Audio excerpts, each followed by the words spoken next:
Hey everyone, this is Michael again, and welcome to the SmackDown review. SmackDown tonight was from the Capital One Arena in Washington, D.C. And SmackDown tonight, this show was absolutely boring tonight.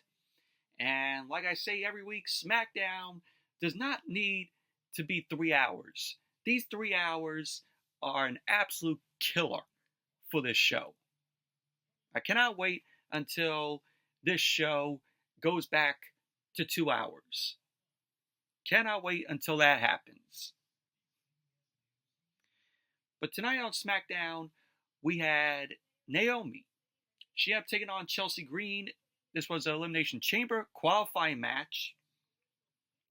We had the Motor City Machine Guns, Alex Shelley and Chris Sabin, and they ended up taking on Garza, Angel, and Humberto. LA Knight was in action, and he had taken on The Miz. Carmelo Hayes ended up taking on R-Truth. We had the Women's Championship on the line where Tiffany Stratton defended the title against Nia Jax. Nia Jax ended up getting her rematch for the title. And in the main event, we had an Elimination Chamber Triple Threat qualifying match where it was Damian Priest versus Braun Strowman versus Jacob Fatu.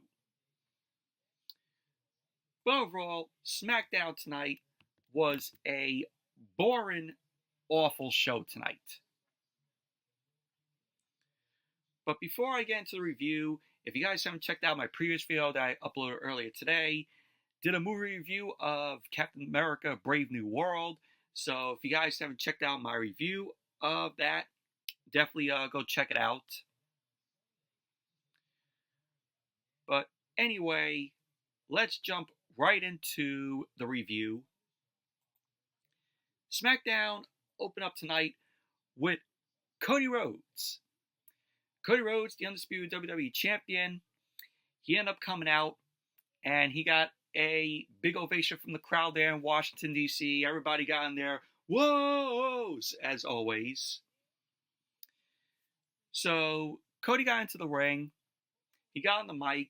He did a shtick asking the crowd in Washington, D.C., oh, what do you want to talk about? He had to remind everyone that Jey Uso decided to face Gunther at WrestleMania.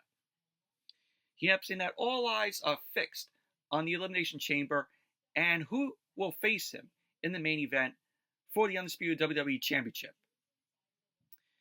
So Cody ended up mentioning Logan Paul, to which the fans end up booing. He mentioned CM Punk, to which the fans cheered, and they end up chanting for Punk. Cody ended up saying, there is also Drew McIntyre, which that kind of got a mixed reaction from the crowd. Some people cheered when he mentioned McIntyre's name. Some people booed.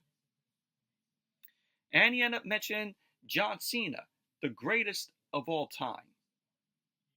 Cody ended up saying that it won't be Solo Sikoa, who has not qualified for the Chamber, and who was not in any of the qualifying matches. He ended up saying that Sikoa, Samoa, and Spike last week wasn't for him. So Cody then got interrupted by Drew McIntyre. Drew McIntyre came out, and he stopped at ringside. He looked up at the WrestleMania sign, and McIntyre ended up grabbing the mic. He ended up saying, also Drew McIntyre? That's all I get? So Cody ended up telling McIntyre, that's fair. And he apologized to McIntyre. Cody ended up saying that to do it one more time. He ended up saying, and also, Drew McIntyre. To which the fans booed. So McIntyre ended up telling Cody, also, Drew McIntyre, that's won the Elimination Chamber twice, multiple-time champion, and Royal Rumble winner. So McIntyre ended up asking Cody if it's the same Drew that hugged him a few weeks ago, and the same one that a few weeks later, Cody attacked. So McIntyre was like, oh, is it the same one? He ended up telling Cody that Cody has made it personal, and he has to remind him who he is.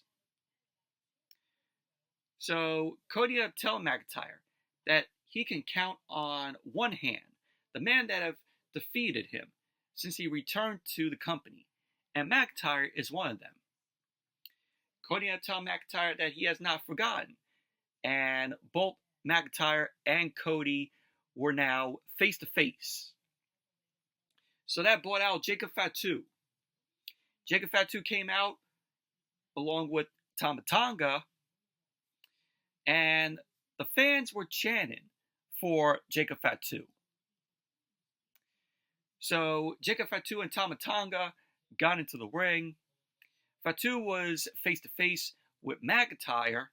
Fatu ended up telling McIntyre that he already got his spot in the chamber, and he is all gas and no brakes tonight.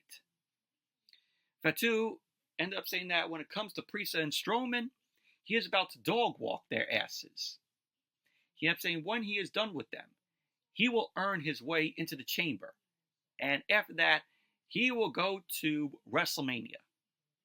Fatu ended up saying that when he's done with WrestleMania, he is bringing the Undisputed WWE Championship back home to his family, where it should have never left. So McIntyre ended up telling Jacob Fatu that he thinks people want to see a psychopath and a werewolf throw down tonight, but it won't happen because he has a spot in the chamber. So McIntyre ended up telling Cody that he thinks Jacob Fatu wants to talk to him, and McIntyre then left the ring. Jacob Fatu ended up circling Cody. He looked at the Undisputed WWE Championship. Cody ended up telling McIntyre that if Jacob Fatu qualifies for the chamber and wins it, they can fight over it. So we saw on the screen a SUV pulled up into the arena. And inside the SUV was Solo Sikoa. Cody was about to leave the ring to go to the parking lot to get on with Solo Sikoa, but Jacob Fatu stopped Cody. Fatu ended up telling Cody that if anyone is going to speak to Sikoa, it'll be him to talk about family business. So Cody ended up telling Jacob Fatu that he can have the first word, but he will get the last. So Jacob Fatu and Tama Tonga left the ring, and they ended up walking to the back, and pretty much that was basically how the segment ended. But overall, I thought this was a good opening to SmackDown here, and we were supposed to get a explanation as to why Solo Sikoa ended up attacking Cody Rhodes last week, but no explanation was given tonight. Absolutely none. So then as SmackDown came back from the commercial, we saw Tama Tonga and Jacob Fatu. They were looking for Solo Sikoa. Tama Tonga ended up asking a crew member where Solo Sikoa is at. And the crew member ended up pointing for Tama Tonga that Solo Sikoa is right over there. So Jacob Fatu then attacked the crew member, and he walked behind Tama Tonga. And pretty much that was basically that. But that was very funny. I laughed when Jacob Fatu ended up attacking that crew member. When Tama Tonga ended up asking him, "Oh, where Solo Sikoa is?" Now, it just came off as funny to me. And then we saw Wade Barrett. Wade Barrett was at ringside with Trish Stratus. Trish Stratus was in attendance tonight. And Wade Barrett ended up telling Trish Stratus that in 2 weeks, the Elimination Chamber takes place in Trish Stratus' hometown of Toronto. Trish Stratus ended up telling Wade Barrett that it was great to be at the Royal Rumble and that she will be at the Elimination Chamber. So Trish Stratus ended up saying that she has to decide if she will be watching from a suite or a seat. So pretty much that was basically that. And then we had the first match of the night. Chelsea Green versus Naomi. This was a Elimination Chamber qualifying match. Chelsea Green was, of course, accompanied by Piper Niven. Naomi accompanied by Bianca Belair. And this was a very meh match here. So the match got underway. Naomi went right for a roll-up on Chelsea, but Chelsea ended up kicking out. So Chelsea then slapped Naomi. Chelsea then rolled Naomi up, but Naomi kicked out. Naomi got back to her feet, and she kicked Chelsea down. Naomi then landed a leg drop to Chelsea. She ended up going for the cover, and Chelsea ended up kicking out. Naomi then delivered the Meteor to Chelsea. She went for the cover again, but Chelsea kicked out. Chelsea then ended up rolling to the outside, and Naomi ended up going for a baseball slide. Piper Niven then pushed Chelsea out of the way, so Naomi ended up landing on her feet, which that led to Chelsea kicking Naomi in the face, and then SmackDown went to commercial. When SmackDown came back from the commercial, Naomi was in control of the match. She delivered a crossbody off the top rope onto Chelsea, which was followed up by a bulldog. Naomi ended up going for the cover, and Chelsea ended up kicking out. Yeah, later on, Chelsea ended up going for the Unprettier, but Naomi countered that into a cover, and Chelsea ended up kicking out. We had, at the end of the match, Naomi ended up delivering the split-legged moonsault onto Chelsea. She ended up going for the cover, and there you go. Naomi ended up winning the match. Overall, very mid-match this was. Naomi now enters the Elimination Chamber. And then we had a video, an update about Sami Zayn speaking about his recovery after he got attacked 2 weeks ago by Kevin Owens on Monday Night Raw, where Kevin Owens delivered that pile driver. So this was posted to Sami Zayn's Twitter. So Sami Zayn spoke about his recovery. He ended up saying that he has nerve damage in his neck. But the last few weeks have been tough because he has to come to terms on what has happened with Kevin Owens. He ended up saying this time is different. And they all know what Kevin Owens was trying to do with the package pile driver. And that was trying to end his career. Sami ended up saying, over what? Over him not helping him win a wrestling match? So Sami ended up asking Kevin Owens if he saw him when he ran down, asking the doctors to check up on him during his match. He ended up saying, but for Owens, it was maybe wanting, Sami to push Cody off the ladder. So Sami ended up saying that he doesn't know when he will be cleared. But when he is, they will go again, and it won't be fun. So pretty much that was basically that. I forgot to mention, with Chelsea Green losing that Elimination Chamber qualifying match, I was expecting her to win it because, she's Canadian, and the Elimination Chamber is going to be held in Toronto.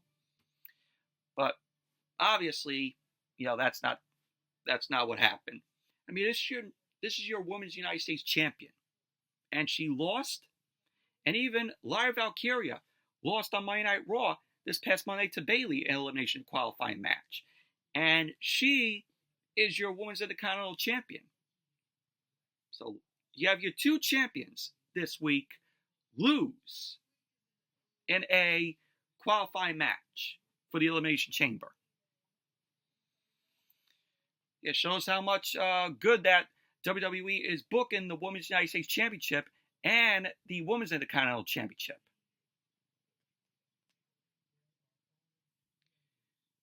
And then, as SmackDown came back from the commercial, we had the Motor City Machine Guns, Alex Shelley and Chris Sabin.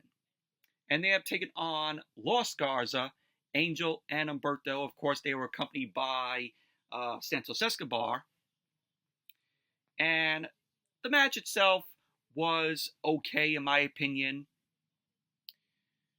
So the match got underway. We had Chris Sabin and Angel end up starting off the match. Chris Sabin ended up going to the ropes Alex Shelley ended up taking himself in. The Motor City Machine Guns end up double teaming on Angel, and Motor City Machine Guns end up knocking Humberto off the ring apron. Angel then delivered a kick onto Alex Shelley. Humberto ended up tagging in. We had Shelley end up throwing Humberto to the outside. Chris Sabin ended up coming in, and they threw Angel to the outside. Shelley ended up going for a suicide dive, but Los Garza ended up getting back up, and both of Los Garza ended up knocking Alex Shelley and Chris Sabin down. So then as SmackDown came back from the commercial, Chris Sabin delivered a kick to the side of Humberto's head. We had Sabin end up delivering a running back elbow into the corner to Humberto. Shelley ended up tagging in. The Motor City Machine Guns then double teamed up on Humberto. Alex Shelley ended up going for the cover, and Angel broke up the pin. Angel delivered a backbreaker onto Shelley, and Humberto delivered a clothesline to Chris Sabin. Humberto ended up going for the cover on Chris Sabin, but Chris Sabin ended up kicking out. So at the end of the match, we had Humberto end up being thrown back into the ring. Alex Shelley ended up tagging in, and the Motor City Machine Guns delivered the skull and bones to Humberto. Alex Shelley ended up going for the cover, and there you go. The Motor City Machine Guns ended up winning the match.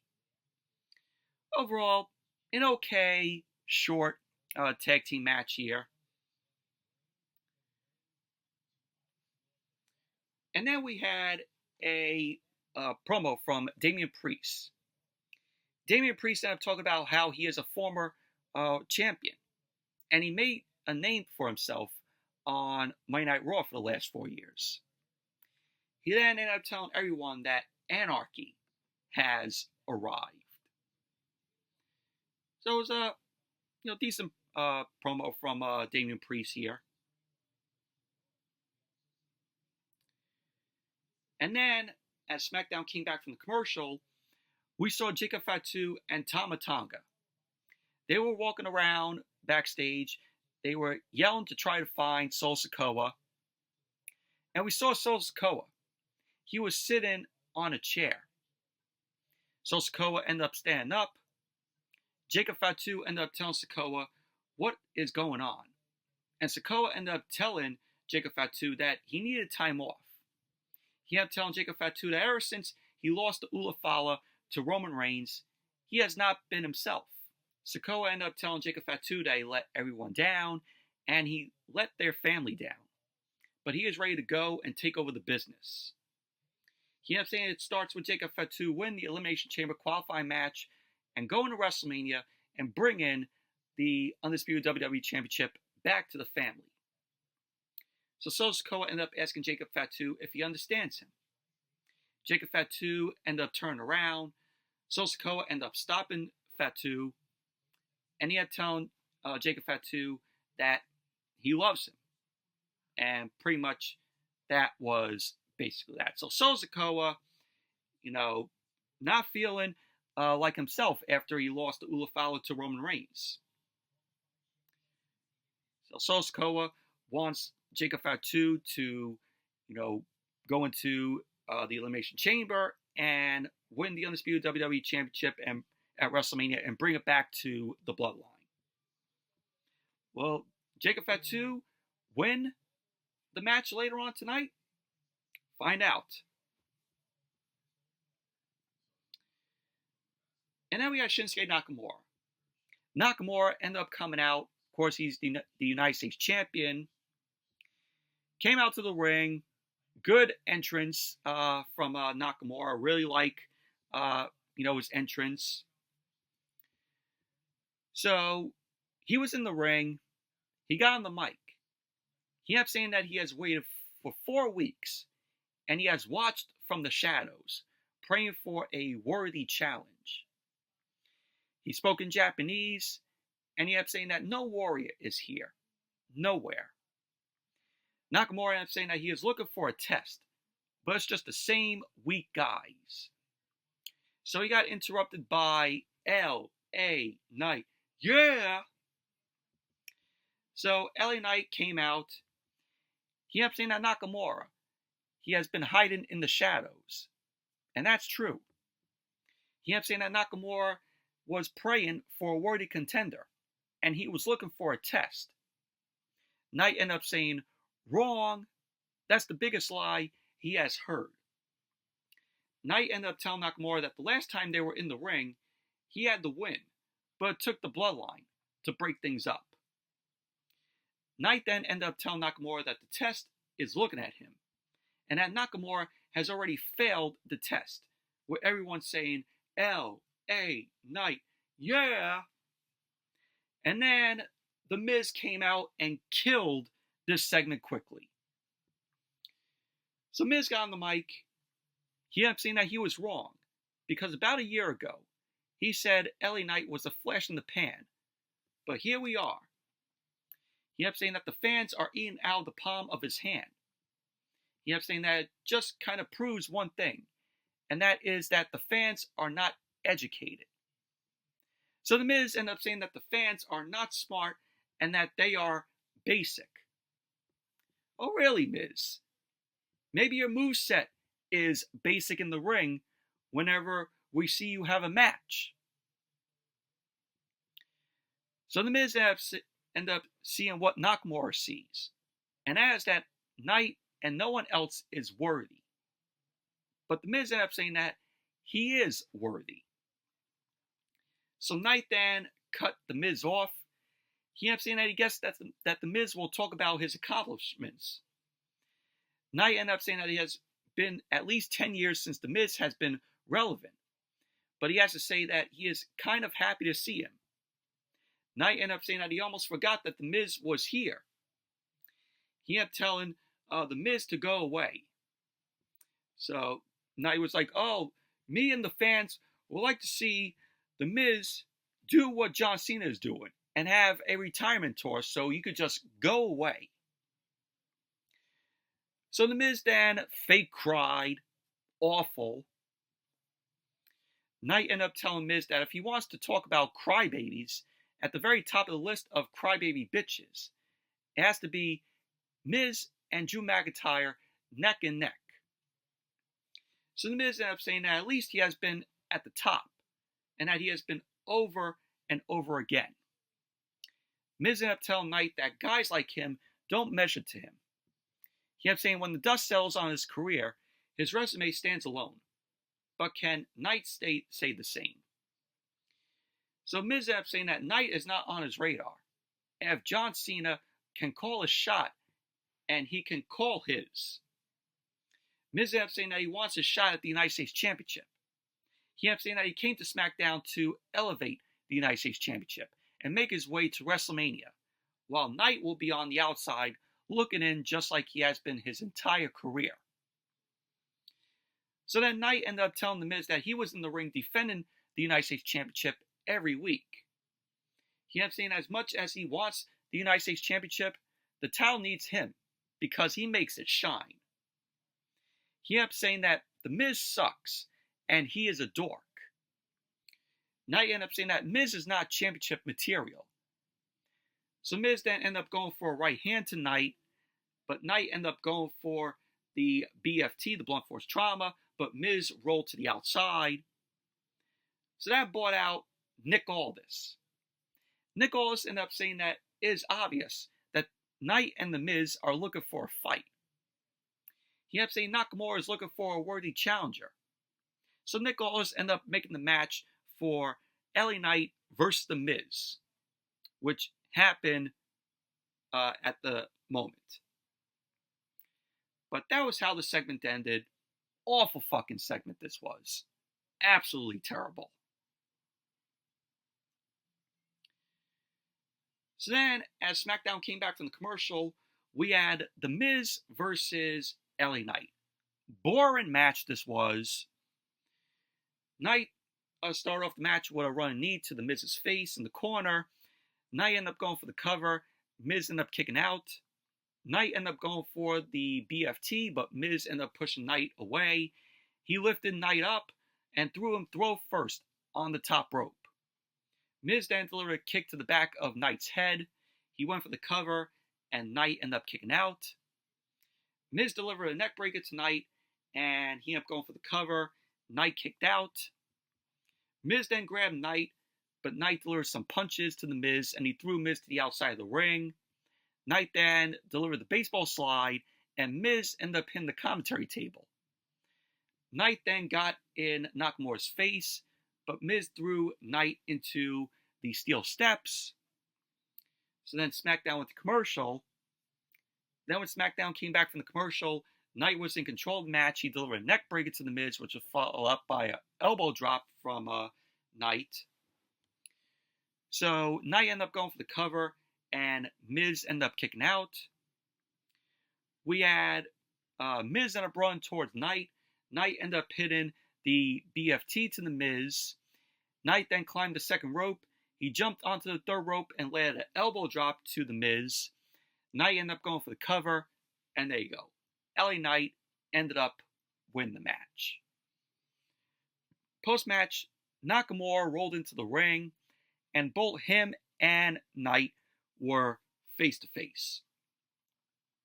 And pretty much that was basically that. Overall, boring match this was between The Miz and LA Knight. The Miz's move steps in the ring are awful, in my opinion. Then we saw Candice LeRae and Nia Jax backstage. Alexa Bliss ended up coming up to the both of them. Alexa Bliss had Lily on her. And Alexa Bliss ended up wishing Nia Jax good luck tonight in her match with Tiffany Stratton for the Women's Championship. So Nia ended up telling Alexa Bliss that she will be fine, and she is familiar with old friends betraying her. So Alexa Bliss began to talk to Nia Jax, and we saw, of course, once again, the screen ended up glitching, like last week when Alexa Bliss appeared, and the screen glitched, meaning that Alexa Bliss is going to be part of the Wyatt Six. So Alexa Bliss ended up telling Nia Jax that they could face each other at WrestleMania if she wins the chamber, and if Nia wins tonight. So pretty much that was basically that. No, I don't want to see another Nia Jax and Alexa Bliss match. No.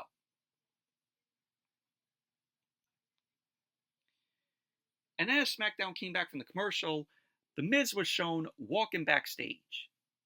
Miz was stopped by Andrade.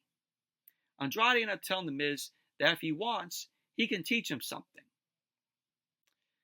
So Andrade ended up walking away. Miz then turned to see Carmelo Hayes. Carmelo Hayes ended up telling Miz that people like Andrade don't respect talent like them. So The Miz was like to Carmelo Hayes, you're right. He ended up saying people like them should team up. He ended up telling Carmelo, Melo don't Miz. So Carmelo then shook his head, and he ended up leaving to have his match with R-Truth. And that was the next match, R-Truth versus Carmelo Hayes. Squash match this was. Carmelo Hayes won the match with the nothing but net on R-Truth. So there you go. Moving on. Byron Saxton. He was backstage with Pretty Deadly. So much of Pretty Deadly every week on SmackDown TV. What does Triple H see in these two? Pretty Deadly are fucking awful. Pretty Deadly ended up telling Byron Saxton that they feel like two tasty snacks. They ended up telling Byron that they are done being underestimated. So they got interrupted by DIY, the tag team champions, Johnny Gargano and Tommaso Ciampa. DIY ended up telling Pretty Deadly that they thought they had something special, but they threw it away. Ciampa then ended up telling Pretty Deadly that their dreams of becoming new tag team champions are dead. And I hope that their dreams of becoming the new tag team champions are dead. Really? Can you imagine putting the tag team titles around Pretty Deadly? Talk about awfulness. And then we had a promo from Kevin Owens. This was posted on Kevin Owens' Twitter, or X. So Kevin Owens was shown sitting in his car. He had saying that in the last few months, he got stabbed in the back by 3 people he thought were his brothers. So he ended up telling Sami Zayn that he doesn't know what real pain is, but he'll show him. So Kevin Owens ended up challenging Sami Zayn to a match at Elimination Chamber. Not surprised there. Not even surprised. Of course, they're going to have the match at Elimination Chamber because it's in Canada. Both Kevin Owens and Sami Zayn are from Canada.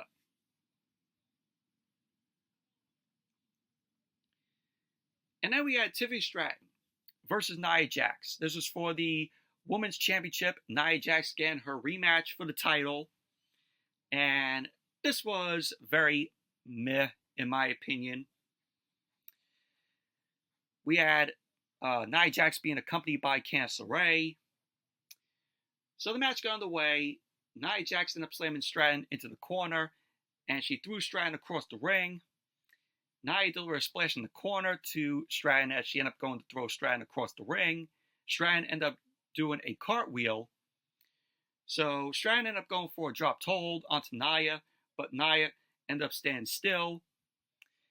Nia then picked Stratton up into the air, and she ended up landing a headbutt to Stratton. Nia ended up going for the cover, but Stratton ended up kicking out. Nia ended up going for a hip thrust in the corner, but Stratton ended up moving out of the way. Stratton ended up running to the ropes, but Nia delivered a Samoa drop to Stratton. Nia ended up going for the cover, and Stratton ended up kicking out. Nia then delivered a body slam, which was followed up by a leg drop to Stratton.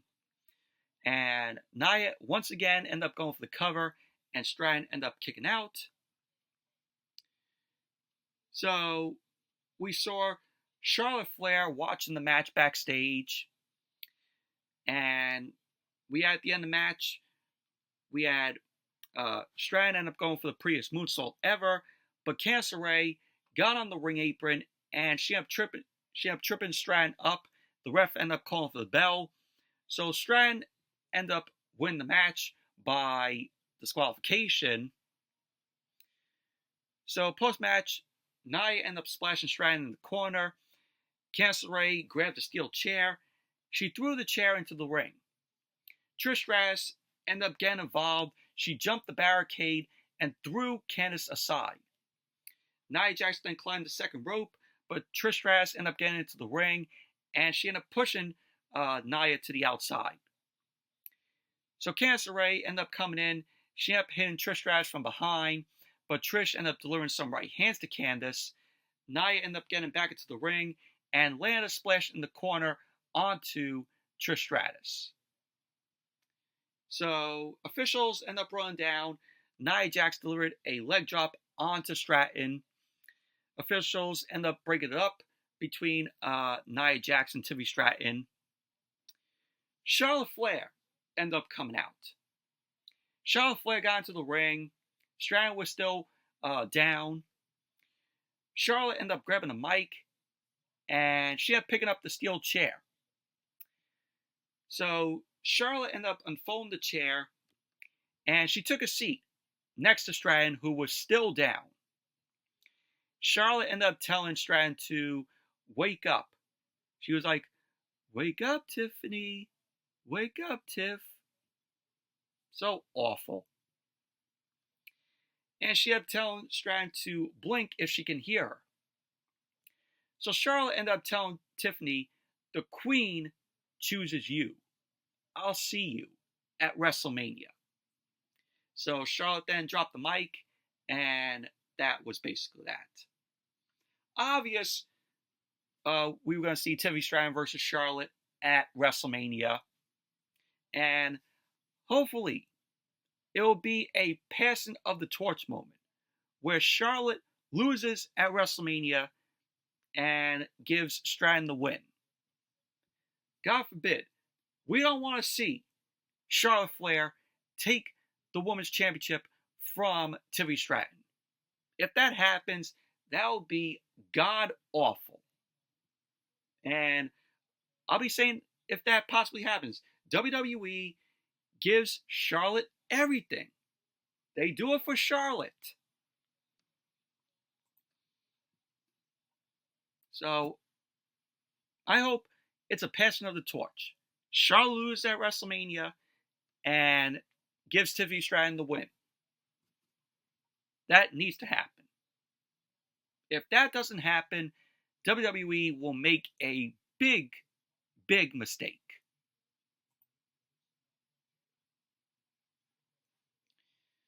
So then we went backstage. Nick Aldis was shown on the phone. In came Bianca Belair and Naomi. Nick Aldis ended up telling both Bianca and Naomi that there has been a development in the Jade Cargill situation, where they're still playing up, oh, who took out Jade Cargill? And Nick Aldis ended up saying that he has a video that was shot on a phone. He then played the video on the TV there. And we saw Liv Morgan and Raquel Rodriguez walking aside while everyone was at the ambulance. So Bianca ended up telling Nick Aldis that they already knew. But Nick Aldis ended up telling them that he has to call Adam Pearce. Bianca ended up telling Nick Aldis that they will go to Raw to handle Liv Morgan and Raquel Rodriguez. And my thoughts on this, I think this is a red herring. I don't think that Liv Morgan and Raquel Rodriguez attacked Jade Cargill. But this is obviously saying that, oh, Bianca and Naomi are going to give Liv Morgan and Raquel Rodriguez a tag team title shot. That's how the way I see it going down. But Liv Morgan and Raquel Rodriguez, my opinion, they did not attack Jade Cargill.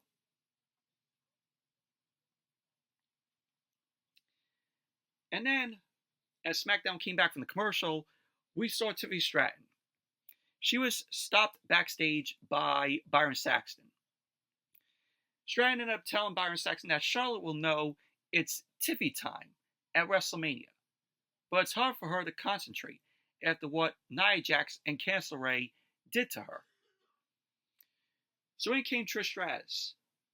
Trish Stratus ended up telling Stratton that she was thinking they can team up in Toronto.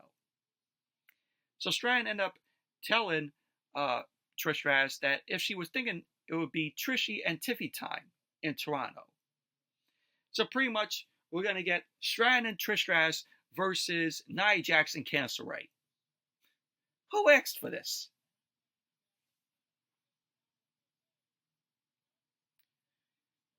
And then we saw Jimmy Uso. He was backstage and Drew McIntyre was next to him. Drew McIntyre ended up telling Jimmy that Stratton and Charlotte have their paths at WrestleMania, and he has his path. So McIntyre ended up telling Jimmy to imagine if he would have won his match. It could have been brother against brother for the title of WrestleMania. He then ended up telling Jimmy that he knows Jimmy is angry, but here is some advice. He ended up saying that his career is going really bad in the toilet, but on the plus side, he married up. So McIntyre ended up laughing. Jimmy then turned around and he super kicked McIntyre. And pretty much that was basically that. Main event. Jacob Fatu versus Damian Priest versus Braun Strowman. This was a Elimination Chamber Triple Threat qualifying match. And this was a decent main event here. Match got underway. We had Strowman end up delivering a big boot onto Jacob Fatu. All three guys were exchanging right hands at each other. Jacob Fatu and Damian Priest then double clothesline Braun to the outside of the ring. Jacob Fatu and Priest went face to face in the ring. Fatu delivered a chop to Priest's chest. Priest came back and delivered a back elbow. Jacob Fatu got back up and he knocked Damian Priest back down. Priest ended up getting back up, and both Priest and Jacob Fatu were delivering some right hands. Strowman ended up coming in and he landed a run across body onto both Fatu and Priest. Strowman then threw both Fatu and Priest to the outside, and then SmackDown went to commercial. Then when SmackDown came back from the commercial, Braun Strowman ended up dragging Jacob Fatu to the outside, and he threw Fatu into the barricade. Strowman then ended up running towards Fatu, but Fatu ended up moving out of the way, and Strowman ended up hitting the steel steps. Fatu was on his feet, and he ended up hitting Strowman with the steel steps. Fatu got back into the ring, but Priest ended up delivering some right hands to Fatu, which was followed by a spinning heel kick. Priest then delivered a jumping back elbow onto Fatu in the corner. Strowman got on the ring apron, and Priest knocked Strowman back down. He then grabbed Fatu by his arm, and he walked the top rope. But Strowman got on the ring apron. Fatu then headbutted Strowman down, and he Samoan dropped Damian Priest down. Fatu then delivered a suicide dive onto Strowman on the outside. Fatu then climbed the top rope, and he landed a swanton onto Priest. So Fatu ended up going for the cover. Priest ended up kicking out. We had Strowman end up grabbing Fatu because Fatu was on the top rope, and Strowman grabbed Fatu, and he powerbombed Fatu off the top rope, and Fatu ended up suplexing Priest, which that was crazy. So Strowman then clotheslined Fatu and threw him to the ropes, and he landed a back body drop. Fatu then rolled to the outside of the ring. Priest was on the outside. He ended up slamming Fatu face first onto the commentary table. Strowman then ended up running into Priest, who went flying over the commentary table. Strowman then grabbed Fatu, and he chokeslammed Fatu onto the commentary table, to which the table did not break. So we had Strowman end up throwing Fatu back into the ring. Strowman went back into the ring, and Fatu delivered 2 super kicks to Strowman. Strowman was down in the corner. Fatu delivered a running hip attack to Strowman. Fatu went to the outside. He grabbed a steel chair. He got back into the ring with the chair, and he placed the chair around Strowman's neck. Fatu ended up going for a hip attack, but Strowman big booted Fatu. Strowman then ended up hitting Fatu with the chair. Of course, no disqualification in a triple threat. So Strowman hit Fatu with the chair and got him in the corner. Strowman then placed a chair around Fatu's neck. Strowman backed up, but out came Solo Sikoa. Sikoa ended up hitting Strowman with the Samoan spike. Jacob Fatu climbed the top rope and ended up hitting Strowman with the moonsault. So Cody Rhodes ended up coming out. Cody threw Solo Sikoa into the ring post, and he laid out Solo Sikoa with some right hands. Tama Tonga came out, and he ended up hitting Cody from behind. Tama Tonga ended up grabbing Cody, as Sikoa ended up going for the Samoan spike. Cody ended up ducking, and Sikoa ended up delivering the Samoan spike to Tama Tonga. Jacob Fatu went to the outside, and he looked at Sikoa. Priest then pushed Jacob Fatu into Sikoa. Cody then delivered a crossroads onto Sikoa. Priest then got into the ring, and he landed the South of Heaven onto Strowman. So Priest ended up going for the cover, and there you go. Damian Priest ended up winning the match, so he is now qualified for the Elimination Chamber. Post-match, Cody Rhodes got into the ring.